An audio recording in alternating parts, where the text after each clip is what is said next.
in the case of Levi Schaeffer, a comrade who was murdered in the woods by some piece of shit pig cowards from the Ontario Provincial Police, or OPP. To find out more about this fucked up case, I bring you Rochelle of the Coalition Justice for Levi Schaeffer. Hey Rochelle, how the fuck are you? I'm doing great. So, who is Levi Schaeffer and what happened to him? Levi Schaeffer was a schizophrenic man from the town where I live in, Peterborough, Ontario, who was killed by police officers in June of 2009. And after that, we can't really say much to what happened because the entire case that's unfolded since involves the very fact that we have no clue what happened in the last minutes of his life. And for the families and communities that lost him, we never will.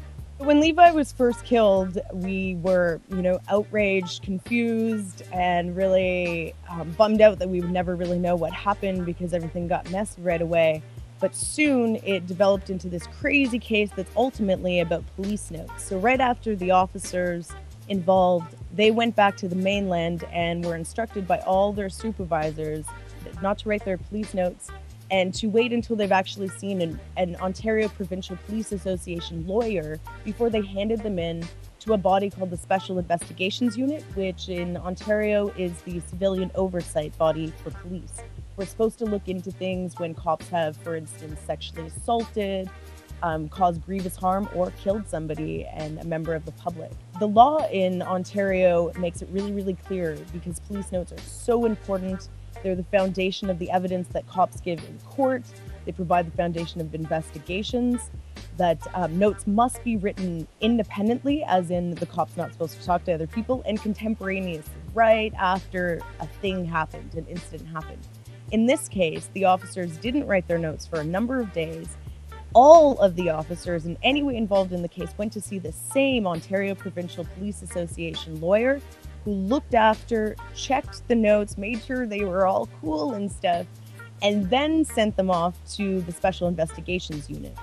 What happened next was, unbeknownst to us, we actually read about it in the newspaper, which was the director of the Special Investigations Unit coming out in full force in a very public way and saying that in this most important case, he had no evidentiary basis that he could trust to make a thorough investigation to find out if anyone was criminally responsible for Levi's death.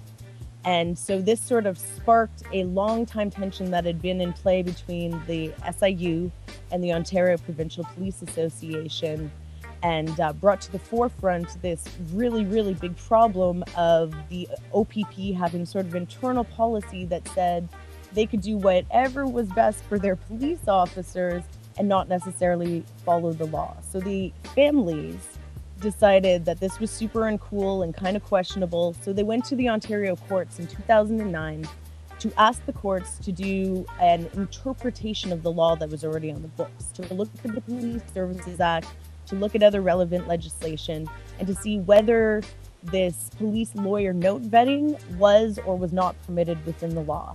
It was a long battle. In November of 2011, the Schaeffer and Minty families had an incredible success and received a unanimous decision from Ontario's highest court that made it very, very clear that lawyer note vetting was not permitted by the law, and brought very clearly into focus the problem of police officers taking into consideration their private interest of protecting themselves, other members of the force, or the force themselves, instead of taking seriously their role as public employees and people who are responsible to the public interest.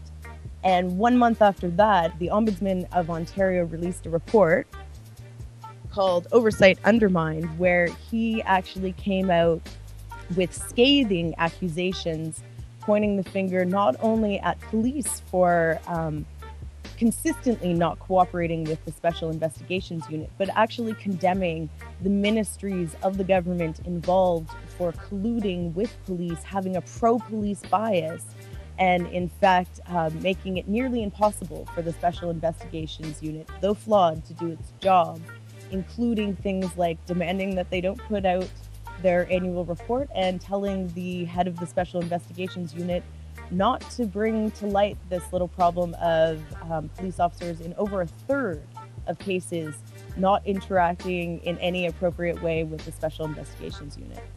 So we had a unanimous decision. It was awesome. This ombudsman report came out, and then a month later we found out that even though we had a unanimous decision, the police interests at Bay wanted to go the extra mile and drag two grieving families to the Supreme Court of Canada.